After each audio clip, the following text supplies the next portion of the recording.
Shalom Elohim, haleluya, puji nama Tuhan. Semangat pagi Bapak Ibu Saudara yang dikasihi Tuhan kita, Yesus Kristus. Jumpa lagi bersama saya Pendeta Samuel Mabuntu dalam Renungan Pagi.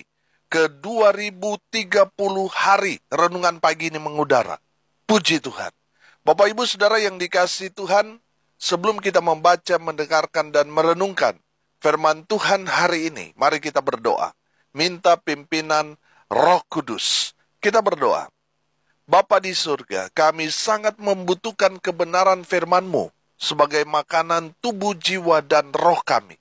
Puaskan kami, kenyangkan kami dengan firman-Mu ini, agar kami kuat menghadapi kerasnya kehidupan ini, dan tetap menjadi berkat, tetap menjadi terang Tuhan di antara kegelapan dunia ini. Kami berdoa di dalam nama Tuhan Yesus, yang adalah firman Allah yang hidup. Kami berdoa. Amin. Haleluya. Bapak Ibu Saudara yang dikasihi Tuhan, bersama dengan saya kita akan belajar Alkitab dari kitab Kejadian sampai kitab Wahyu. Mari buka Alkitab kita. Kitab Mazmur pasal 37 ayat 12 sampai ayat 20. Demikian firman Tuhan. Orang fasik merencanakan kejahatan terhadap orang benar dan menggertakkan giginya terhadap dia. Tuhan menertawakan orang fasik itu, sebab ia melihat bahwa harinya sudah dekat. Orang-orang fasik menghunus pedang dan melenturkan busur mereka untuk merobohkan orang-orang sengsara dan orang-orang miskin, untuk membunuh orang-orang yang hidup jujur. Tetapi pedang mereka akan menikam dada mereka sendiri, dan busur mereka akan dipatahkan. Lebih baik yang sedikit pada orang benar daripada yang berlimpah-limpah pada orang fasik. Sebab lengan orang-orang fasik dipatahkan, tetapi Tuhan menopang orang-orang benar. Tuhan mengetahui hari-hari orang yang saleh, dan milik pusaka mereka akan tetap selama-lamanya. Mereka tidak akan mendapat malu pada waktu kecelakaan, dan mereka akan menjadi kenyang pada hari-hari kelaparan. Sesungguhnya orang-orang fasik akan binasa. Musuh Tuhan seperti keindahan padang rumput, mereka habis lenyap bagaikan asap. Amin. Haleluya. Bapak Ibu Saudara yang dikasihi Tuhan, dalam firman Tuhan ini berbicara tentang orang fasik dan orang benar. Saudara yang dikasihi Tuhan, pertanyaannya sekarang, siapa orang fasik itu? Kalau kita mempelajari Alkitab, kita akan menemukan orang fasik itu adalah orang yang berdosa, namun tidak mengakui dosanya. Saudara ingat nggak? Waktu ahli-ahli Taurat, orang-orang Farisi, menjebak dan menangkap perempuan yang melakukan dosa zina, dan mereka membawanya kepada Tuhan Yesus.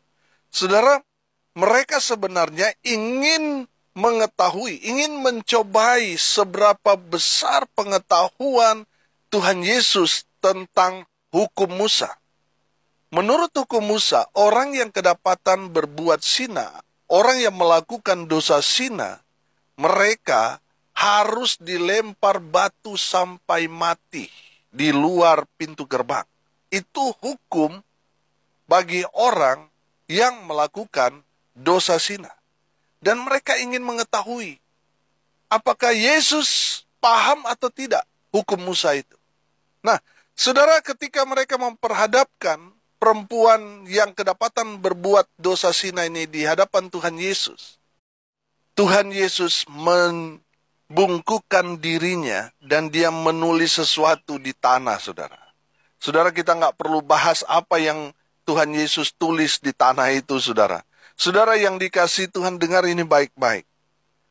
Setelah Tuhan Yesus membungkukkan dirinya dan menulis sesuatu di tanah itu, dia berkata, siapa orang yang merasa tidak berdosa, biarlah dia yang pertama kali melempar perempuan ini dengan batu. Saudara, satu persatu mereka meninggalkan Yesus dan perempuan itu. Padahal mereka adalah orang-orang yang beragama. Mereka orang-orang yang taat menjalankan ritual agama karena mereka adalah ahli-ahli Taurat dan orang-orang Farisi. Tapi saudara lihat, mereka menyadari bahwa mereka juga sebenarnya orang berdosa. Bapak, Ibu, Saudara yang dikasihi Tuhan, dengar ini baik-baik. Tuhan Yesus dalam kasus itu mau memberikan penjelasan kepada kita semua bahwa ahli-ahli Taurat itu, orang-orang Farisi itu, mereka adalah orang fasik. Orang yang berdosa namun tidak mengakui dosa mereka. Tuhan Yesus mau bilang secara tidak langsung, mereka ini orang fasik. Saudara yang dikasihi Tuhan, kita juga akan disebut fasik kalau kita sudah tahu kebenaran firman Tuhan, tetapi kita masih hidup dalam kegelapan. Kita masih mengabaikan untuk melakukan firman Tuhan. Padahal kita sudah tahu mana yang benar, tetapi kita masih bergemar di dalam dosa. Kita tidak mau peduli semua dengan kebenaran firman Tuhan. Kita orang fasik, saudara. Bertobat. Amin. Di tahun baru ini, mari kita mau hidup dalam kebenaran. Jangan jadi orang fasik. Jangan menutupi dosamu dengan kegiatan ritual agama yang berkesan kepada jemaat atau orang-orang di sekitar kita bahwa kita ini orang yang sangat-sangat religius. Tetapi di dalamnya kita itu menyimpan kebusukan karena kita masih hidup dalam dosa. Saudara yang dikasihi Tuhan, saya mau bertanya kepada Bapak Ibu Saudara sekalian. Di sekitar saudara, ada nggak orang-orang seperti ini? Kelihatannya seperti ahli-ahli Taurat, orang-orang Farisi. Tetapi kehidupannya masih melakukan dosa. Masih selingkuh, masih main judi, masih pakai narkoba, masih suka tipu sana tipu sini, masih melakukan hal-hal yang tidak berkenan di hadapan Tuhan. Tetapi mereka mengemas sedemikian rupa supaya kelihatan di depan orang banyak, kelihatannya sangat-sangat rohani. Padahal kelakuannya roh halus. Saya mau tanya, ada nggak model-model seperti itu di sekitar kita? Banyak, Pak Pendeta. Saudara yang dikasihi Tuhan, kita orang benar. Kita nggak boleh hidup sama seperti mereka. Kalau kita hidup sama seperti dengan dunia, maka kita adalah orang fasik. Kita berbeda. Kita orang-orang yang dibenarkan Tuhan. Saudara yang dikasihi Tuhan, tadi saya bilang, firman Tuhan ini bicara tentang dua orang. Orang fasik dan orang benar. Orang benar yang dimaksudkan di sini adalah orang yang berdosa, dia menyadari dosa-dosanya, dan dia tidak lagi hidup dalam dosa itu. Itu orang benar. Orang yang sudah dibenarkan Tuhan Yesus. Bukan berarti Tuhan membenarkan tindakan saudara dalam dosa. Saudara sudah hidup dalam dosa, lalu Tuhan setuju dengan apa yang saudara lakukan? Tidak. Orang benar adalah orang yang menyadari dirinya orang berdosa, dan dia menyesali, dia bertobat, dia berjalan sesuai dengan kebenaran firman Tuhan. Itulah orang benar. Amin. Saudara, mari kita lihat apa yang dilakukan orang fasik dan apa yang dilakukan Tuhan terhadap orang benar. Orang fasik merencanakan kejahatan terhadap orang benar. Tapi lihat apa yang Tuhan kerjakan kepada orang fasik yang merencanakan kejahatan terhadap orang benar. Di ayat 13, Tuhan menertawakan orang fasik itu. Sebab ia melihat bahwa harinya sudah dekat. Saudara yang dikasihi Tuhan, orang jahat boleh saja merencanakan kejahatan kepada kita. Tapi jangan takut, sebab Tuhan adalah penjaga kita. Amin. Tuhan menertawakan semua rencana-rencana orang fasik itu. Kenapa Tuhan menertawakan semua rencana-rencana orang fasik itu, orang jahat itu? Karena semua rencana jahat orang fasik kepada orang benar tidak akan berhasil. Amin. Tidak akan berhasil, semuanya akan digagalkan Tuhan. Makanya Tuhan tertawa. Semua rencana jahat mereka tidak akan menimpa orang benar. Tidak akan pernah, saudara. Sebab Tuhan yang menjaga kita. Makanya Tuhan menertawakan mereka. Begitu banyak rencana mereka untuk menghancurkan orang benar, tetapi semua rencana orang fasik digagalkan Tuhan. Makanya Tuhan tertawa. Karena mereka orang-orang gagal. Saudara yang dikasihi Tuhan, orang fasik mungkin punya banyak niat rencana untuk membunuh orang benar. Tapi pedang mereka sendirilah yang akan menikam dada mereka. Saudara lihat ayat 15. Tetapi pedang mereka akan menikam dada mereka sendiri. Tuhan akan membalikan keadaan. Senjata musuh akan menimpa mereka sendiri. Senjata makan Tuhan. Amin. Saudara yang dikasihi Tuhan, Tuhan akan menopang orang-orang benar. Sedangkan orang fasik akan dipatahkan Tuhan. Betul, mengikut Tuhan banyak tantangan, saudara. Banyak tekanan, banyak hambatan. Tapi percayalah, kita tidak akan sampai tergeletak. Kita tidak akan sampai terjatuh. Karena tangan Tuhan akan menopang orang-orang benar. Amin. Saudara yang dikasihi Tuhan, di ayat 18 di sana, dalam terjemahan bahasa Indonesia masa kini, berkata begini, Tuhan menjaga hidup orang saleh, milik pusaka mereka tetap untuk selama-lamanya. Haleluya. Bapak Ibu Saudara yang dikasihi Tuhan, selama kita hidup saleh ini berarti taat beragama, saudara. Dia betul-betul melakukan apa yang Tuhan inginkan. Beribadah, berdoa, melakukan firman Tuhan, itu orang saleh, saudara. Dia hidup benar, berintegritas, itu orang saleh. Nah, saudara yang dikasihi Tuhan, kita belajar di sini bahwa Tuhan yang menjaga hidup orang saleh. Tuhan akan menjaga hidup orang-orang benar. Ya, saudara dan saya. Mungkin saat ini, milik pusaka saudara atau warisan saudara yang seharusnya saudara dapatkan mungkin direbut, sedang disabotase oleh orang-orang jahat, orang-orang fasik di luar sana. Tapi pegang janji Tuhan ini. Tuhan menjaga hidup orang saleh. Milik pusaka mereka tetap untuk selama-lamanya. Haleluya. Saudara yang dikasihi Tuhan, Tuhan menjaga orang benar. Makanya mari kita hidup dalam kebenaran. Mari kita mau hidup saleh. Sama seperti Ayub, saudara. Dia hidup saleh. Betul banyak tantangan dalam kehidupannya. Di mana anak-anaknya meninggal semua, saudara. Harta yang dia miliki habis dalam sekejap. Dia betul jatuh miskin. Dia menderita, tetapi di akhir hidupnya, dia dipulihkan Tuhan. Dia diberkati 2 kali lipat dari apa yang ada sebelumnya. Haleluya. Bapak Ibu Saudara yang dikasihi Tuhan, Tuhan akan menjaga orang-orang benar. Makanya orang benar, saudara, dia nggak takut walaupun dia sendirian. Sebab Tuhan yang menjaga dia. Kalau saudara takut, itu menandakan saudara nggak percaya Tuhan. Saudara tidak hidup dalam kebenaran firman Tuhan, sehingga saudara hidup dalam ketakutan, kekhawatiran, karena saudara nggak hidup benar. Kalau saudara hidup benar, orang menyalahkan saudara, saudara akan memperjuangkan sampai titik darah penghabisan, karena saudara merasa saudara orang benar, sudah melakukan hal yang benar. Tapi kalau saudara salah, saudara mau membenarkan diri saudara, saudara akan gemeteran, saudara akan dituntut Tuhan. Karena saudara membenarkan diri padahal saudara salah. Tapi kalau saudara benar, saudara, Tuhan akan membela saudara. Tuhan akan menjaga saudara.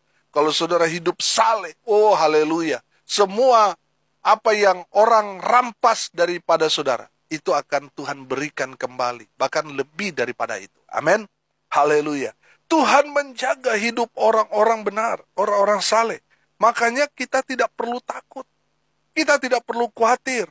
Sebab Tuhanlah penjaga kita. Haleluya. Tuhan menjamin kehidupan orang-orang benar. Orang benar tidak akan mendapat malu. Betul, dia juga mengalami yang namanya krisis. Waktu pandemi itu kan bukan hanya menimpa orang-orang fasik, tetapi semua orang, bahkan orang benar sekalipun. Tetapi orang benar tidak akan dipermalukan. Amin. Saudara yang dikasihi Tuhan, betul kehidupan kita sangat-sangat sulit, sangat-sangat berat. Tetapi percayalah, kalau saudara hidup dalam kebenaran firman Tuhan, saudara tidak akan dipermalukan Tuhan. Amin. Saudara tidak akan celaka, saudara tidak akan lapar. Tuhan yang menjamin kehidupan kita orang-orang benar. Haleluya. Tuhan yang pelihara kita, Tuhan yang bertanggung jawab atas kehidupan saudara dan saya. Selama kita berjalan di relnya Tuhan, di jalan yang benar, kita akan menikmati semua fasilitas-fasilitas yang Tuhan berikan buat anak-anaknya. Amin. Saudara yang dikasihi Tuhan, perhatikan di ayatnya yang ke-20. Sesungguhnya orang-orang fasik akan apa? Akan binasa. Mereka yang hidup dalam dosa, mereka yang merencanakan kejahatan kepada kita, mereka akan binasa. Tidak hanya sampai di situ, saudara. Musuh Tuhan seperti keindahan padang rumput. Memang kelihatannya, wah bagus. Kelihatannya orang-orang yang berseberangan dengan kita, kelihatannya sukses. Kelihatannya dalam tanda kutip mereka sepertinya diberkati. Tetapi mereka akan habis lenyap, saudara. Saudara, kelihatannya orang yang mencelakai kita, wah makmur, kaya raya, kelihatannya kuat, tetapi mereka akan habis lenyap bagaikan asap yang sekarang ada, sebentar lagi tidak ada. Saudara yang dikasihi Tuhan, dari kebenaran firman Tuhan ini kita belajar. Mari kita mau hidup menjadi orang benar. Jangan sampai kita sudah kelihatan benar, kita sudah aktif dalam pelayanan, kita sudah giat dalam pekerjaan Tuhan, kita sudah setia melakukan pelayanan, ibadah, dan lain sebagainya. Tetapi kita masih melakukan dosa, kita disebut orang fasik. Kita sudah belajar tadi, orang fasik akan dipermalukan, binasa, habis, lenyap. Mereka akan menjadi musuh Tuhan. Saudara yang dikasihi Tuhan, mari kita belajar jadi orang benar. Mari kita mau melakukan hal-hal yang seturut dengan firman Tuhan. Karena standar Tuhan menjadi orang benar yang menjadi pelaku-pelaku firman. Kalau saudara sudah terlibat dalam pelayanan, saudara sudah diberikan label hamba Tuhan, tetapi saudara tidak melakukan firman Tuhan, berarti saudara nggak benar nih. Bertobat. Mari kita mau melakukan firman Tuhan. Apa yang Tuhan suruh kepada kita? Mengampuni, ya lepaskan pengampunan. Tuhan perintahkan kepada kita untuk memberitakan kabar baik, memberitakan Injil, ya kita harus lakukan. Amin. Mari Bapak Ibu Saudara yang dikasihi Tuhan, kita menjadi orang benar dengan menjadi pelaku-pelaku firman Tuhan yang tepat dan benar. Amin. Saudara yang dikasihi Tuhan, mari kita mau tinggalkan semua perbuatan-perbuatan dosa. Di masa lalu kita tinggalkan itu. Hal-hal yang tidak benar, tinggalkan itu. Dan kita mau hidup menjadi orang-orang yang benar di hadapan Tuhan. Bukan mencari pembenaran, tetapi mau hidup benar. Mengakui salah dan menyesalinya, bertobat dan melakukan firman Tuhan. Itu orang benar. Amin. Dari kebenaran firman Tuhan ini kita belajar, saudara. Orang fasik akan dibinasakan, habis lenyap. Sekarang mereka sepertinya, wow, hebat. Tetapi dalam sekejap mereka habis lenyap. Tetapi orang benar, yang pertama, orang benar hidupnya pasti aman. Yang kedua, orang benar hidupnya terjamin. Sebab Tuhan yang menjamin kehidupan orang-orang benar. Dan yang ketiga, orang benar pasti selamat. Orang benar pasti Tuhan prioritaskan kehidupan mereka. Tuhan jaga, Tuhan lindungi. Sampai mereka mendapatkan keselamatan kekal. Haleluya. Mari kita berdoa. Terima kasih Bapa di surga, ajar kami terus menjadi orang benar. Hamba berdoa berkati semua pendengar dimanapun mereka berada. Tuhan memberkati hidup mereka. Rumah tangga mereka diberkati. dipulihkan Tuhan perekonomian mereka, usaha pekerjaan pelayanan mereka diberkati, dibuat beruntung dan berhasil dalam segala hal. Mereka yang sakit Tuhan sembuhkan, mereka yang lemah Tuhan kuatkan, hibur mereka yang berduka cita, dan berkati mereka yang hari ini berulang tahun. Tuhan Yesus memberkati di dalam nama Tuhan Yesus. Biarlah berkat Tuhan dari sorga turun, memenuhi semua pendengar. Bapak Ibu Saudara yang dikasihi Tuhan, arahkanlah hatimu kepada Tuhan dan terimalah berkat dari Tuhan Yesus. Tuhan memberkati engkau dan melindungi engkau. Tuhan menyinari engkau dengan wajah-Nya dan memberi engkau kasih karunia. Tuhan menghadapkan wajah-Nya kepadamu dan memberi engkau damai sejahtera. Di dalam nama Tuhan Yesus, sumber segala berkat. Bapak Ibu Saudara yang percaya, diberkati Tuhan, katakan amin. Puji Tuhan.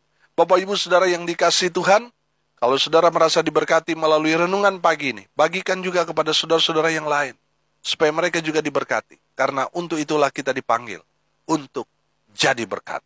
Salam kasih dari Bali, saya Pendeta Samuel Mawuntu. Sampai jumpa besok pagi. Tuhan Yesus memberkati kita semua. Haleluya.